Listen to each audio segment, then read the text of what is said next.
Hello student, everybody good morning. मैं भूदेव शर्मा आपको आज कारक, काल और वाच्य लेसन में काल प्रकरण पढ़ाने जा रहा हूं। काल यानी टेंस। तो देखिए,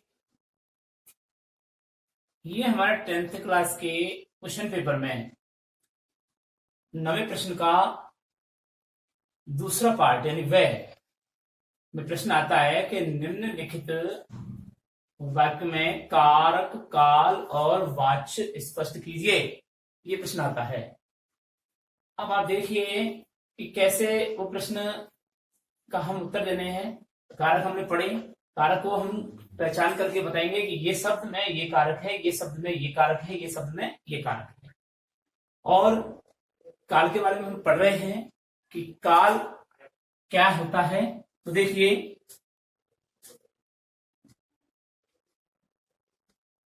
व्याकरण में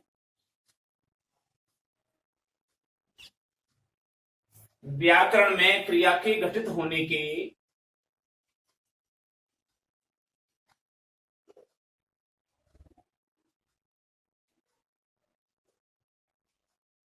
व्याकरण में क्रिया के घटित होने के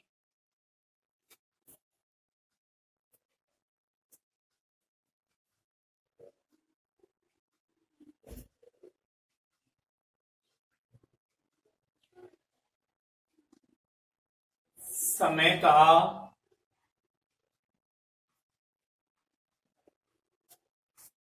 बोध कराने वाले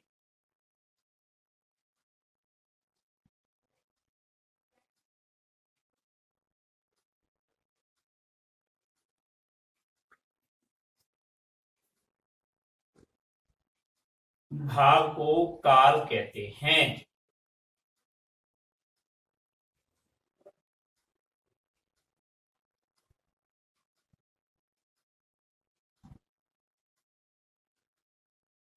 व्याकरण में क्रिया के घटित होने के समय का बोध कराने वाले भाव को क्या कहते हैं? काल कहते हैं। अब देखिए, इसको अर्थात करके लिखता हूं। अर्थात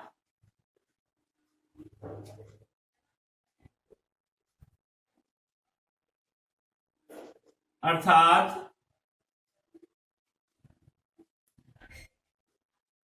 व्याकरण अनुसार क्रिया के संपन्न होने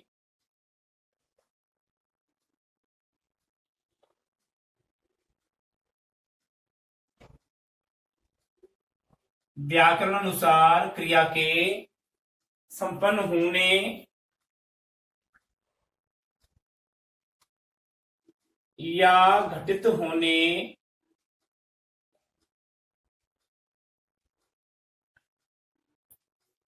के समय का बोध कराने के लिए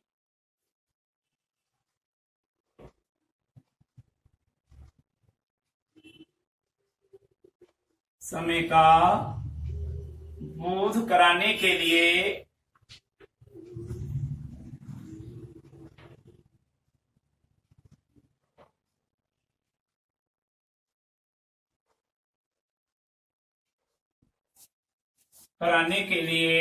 क्रिया के रूप में हुए परिवर्तन को काल कहते हैं।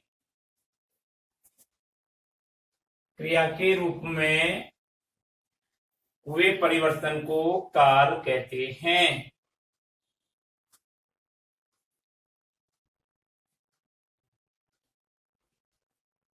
क्या मतलब? व्याकरण अनुसार क्रिया के संपन्न होने या घटित होने के समय का बोध कराने के लिए क्रिया के रूप में हुए परिवर्तन को काल यानी टेंस कहते हैं।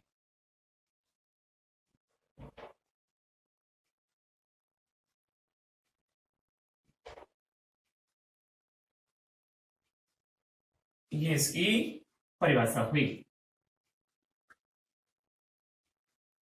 जैसे उदाहरण देखिए,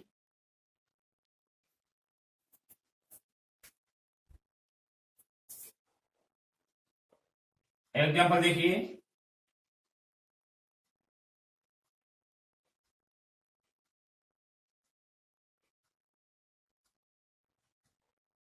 राम खेलता है।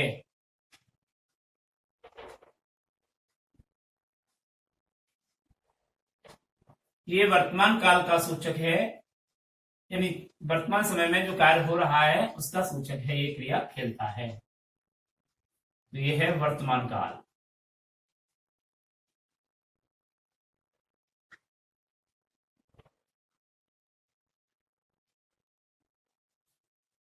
जैसे राम फुटबॉल खेला था।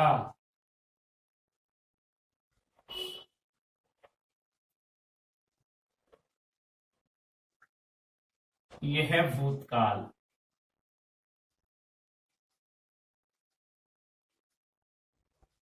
राम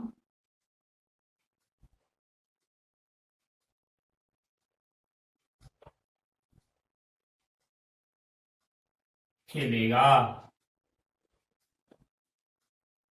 ये है भविष्य काल।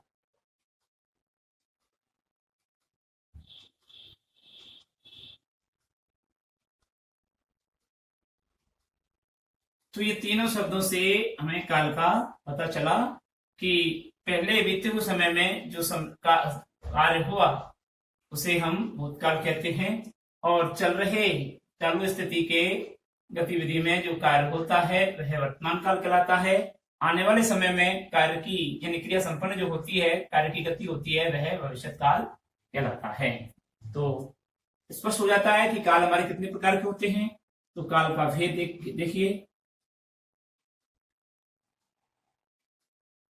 काल के भेद। काल कितने प्रकार के होते हैं? काल के निम्न 3 भेद होते हैं। निम्न 3 भेद होते हैं।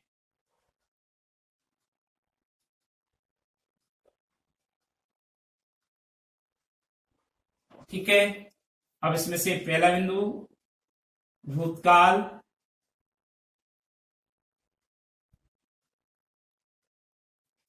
भूतकाल। दूसरा बिंदु वर्तमान काल।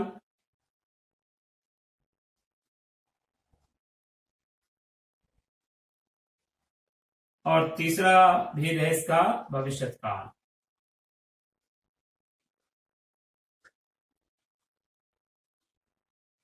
जिसको हम भविष्य काल भी कहते हैं। ठीक है। तो इस प्रकार से काल के निम्न 3 भेद हुए: भूतकाल, वर्तमान काल, भविष्य काल। अंग्रेजी में कहें तो पास्ट टेंस, प्रेजेंट टेंस और फ्यूचर टेंस। ये एक एक के बारे में हम गहनता से पढ़ते हैं। भूतकाल, पहला बिंदु लेते हैं हम भूतकाल।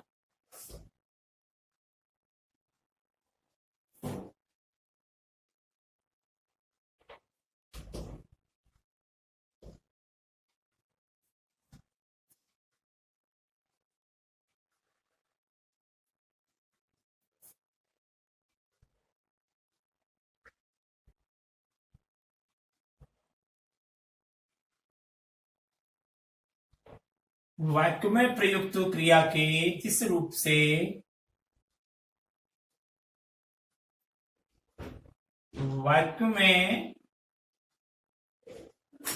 प्रयुक्त क्रिया के जिस रूप से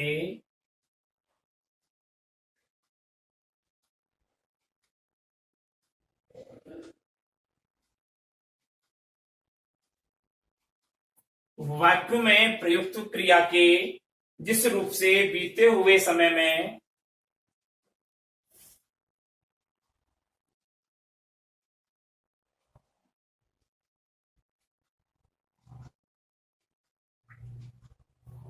बीते हुए समय में क्रिया का होना पाया जाता है। क्रिया का संपन्न होना पाया जाता है।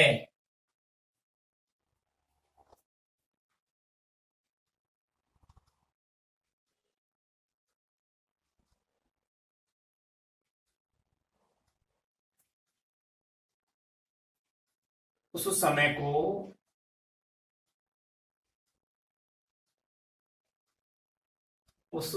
को भूतकाल कहते हैं।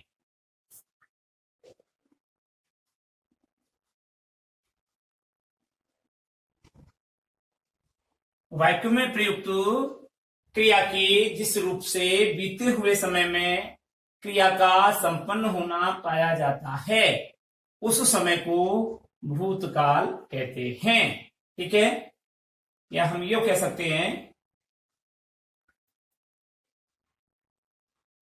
क्रिया के व्यापार, दूसरे रूप में हम ये भी कह सकते हैं इन्वर्टेड कॉमा लगा के, क्या क्रिया के व्यापार की समाप्ति, क्रिया के व्यापार यानी गतिविधि संपन्न होने, क्रिया के व्यापार की समाप्ति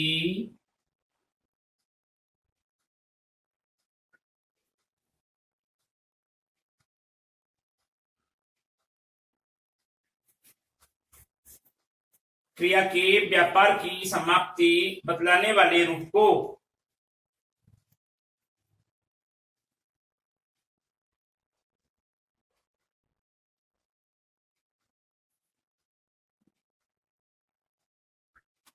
बीते हुए समय में बतलाने वाले रूप को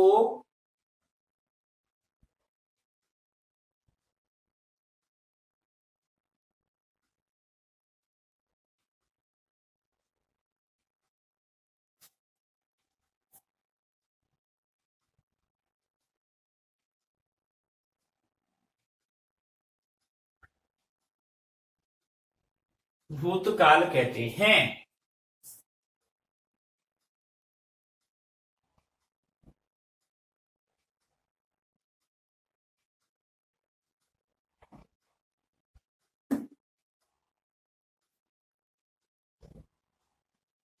क्रिया के व्यापार की समाप्ति बीते हुए समय में बताने वाले रूप को क्या कहते हैं? भूतकाल कहते हैं। उदाहरण देखिए,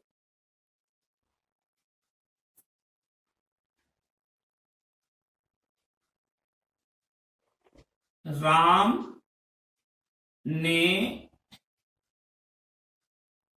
रावण मारा। अब बीते हुए समय में क्रिया संपन्न हो रही है, बीते हुए समय में समय का ज्ञान करा रही है, इसलिए यह भूतकाल का रूप हुआ। ठीक है, अब आप देखिए भूतकाल के भी भेद होते हैं।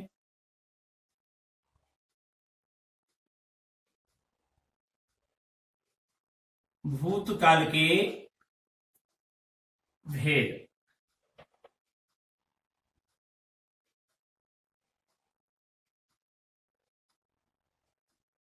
कौन कौन से होते देखिए। हिंदी व्याकरणानुसार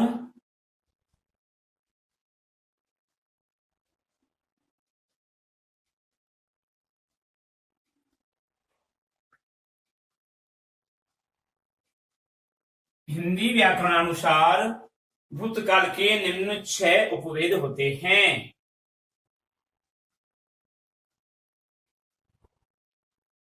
भूतकाल के निम्न 6 उपभेद होते हैं।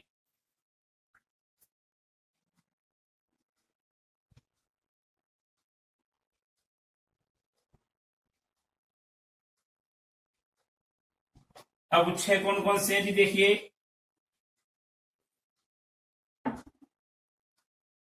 नंबर 1 सामान्य भूतकाल,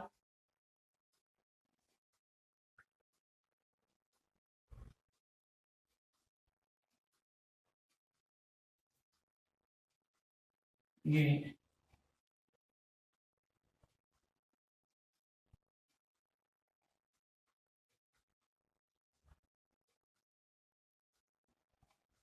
आसन्न भूतकाल, यानी 6 कौन कौन से उपभेद होते हैं वो देखिए। सामान्य भूतकाल, आसन्न भूतकाल, पूर्ण भूतकाल,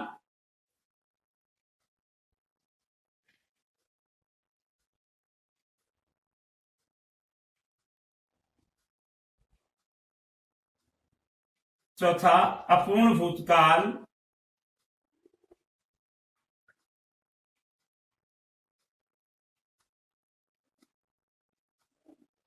पांचवा संदिग्ध भूतकाल,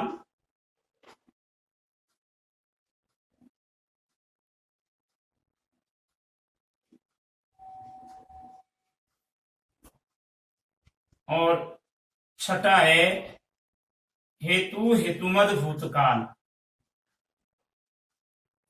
हेतु हेतुमद भूतकाल।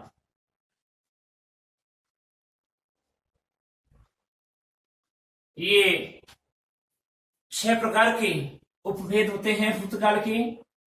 ठीक है, लेकिन जब हमसे प्रश्न पूछेगा कि बताइए कौन सा काल है, तो आप कालों में से केवल 3 कालों में से बताएंगे, भूतकाल, वर्तमान काल और भविष्य काल।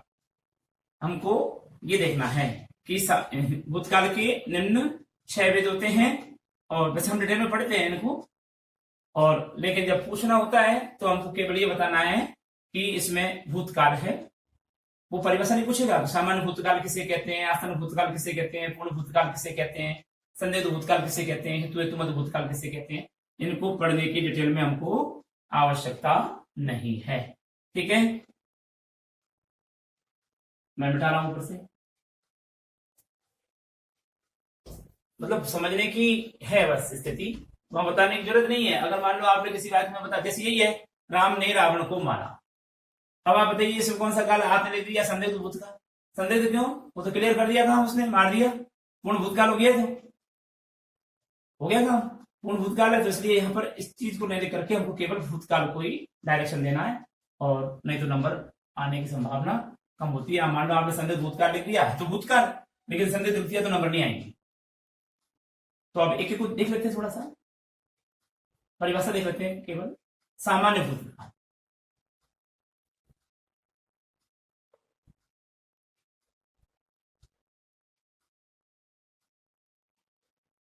जैसा कि नाम से पता चल रहा है, सामान्य है जब क्रिया के व्यापार की समाप्ति, जब क्रिया के व्यापार की समाप्ति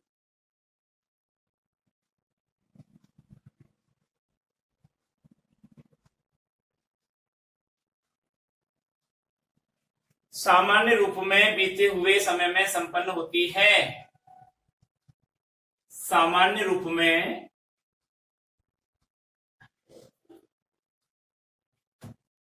बीते हुए समय में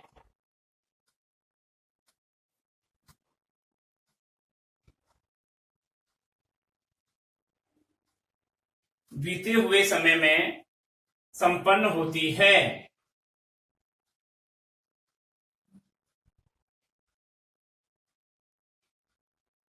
जब क्रिया के व्यापार की समाप्ति सामान्य रूप में बीते हुए समय में संपन्न होती है, किंतु इससे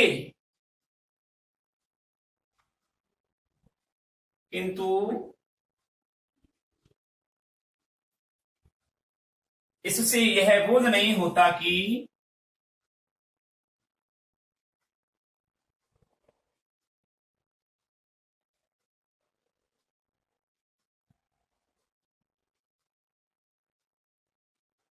किंतु इससे यह बोध नहीं होता कि क्रिया समाप्त होती है या नहीं। क्रिया समाप्त होती है या नहीं।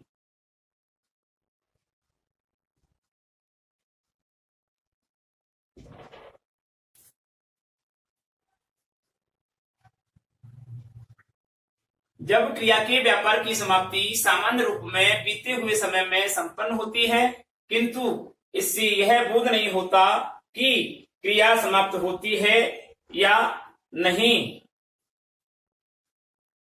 यानी क्रिया को समाप्त होने में देर हो रहा है या नहीं हो रहा है, ऐसे समय में ऐसे समय का बोध कराने वाली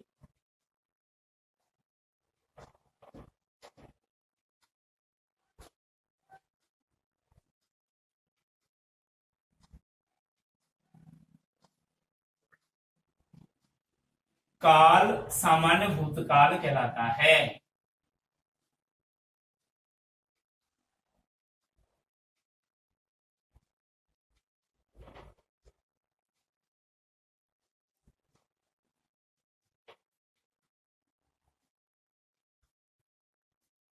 उदाहरण देखिए, अब जैसे अविनाश ने पुस्तक पढ़ी,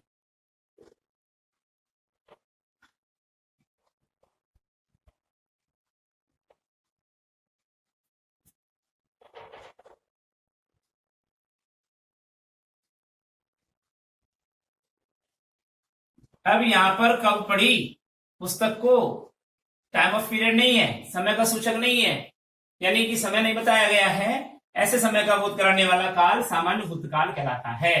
ठीक है, दूसरा उदाहरण देख लीजिए इसका। मोहन अपने घर गया,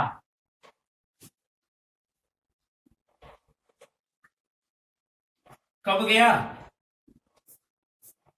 सुनिश्चित नहीं हो पा रहा, तो टाइम ऑफ पीरियड नहीं है, तो ये भी सामान्य भूतकाल का प्रयोग किया गया। ठीक है, तो ये सामान्य भूतकाल का हुआ। अब आता है आसन्न काल, आसन्न भूतकाल।